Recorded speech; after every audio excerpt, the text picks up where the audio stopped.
Duty থেকে বাসায় যাচ্ছি তো ভাবছি সবজি খাবো আজকে। শাক, পালং শাক নিতে আসছি, একদম তাজা পিওর। এই দেখেন একদম বাইরে এখন কেটে দিবে, নিয়ে তারপরে রান্না করবো, একদম তাজা পিওর।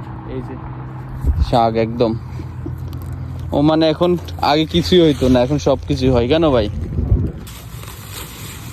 এই পালং শাক কবার কাটতে পারেন একটা পালং শাকের গোড়া থেকে? আচ্ছা আচ্ছা, সার দিলে যতবার দিব ততবার হইব।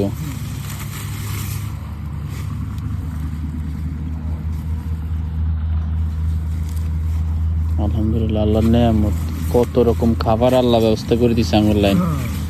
এই পালং শাকটা কিন্তু ভালো একটা শাক, এটা খুবই উপকারী।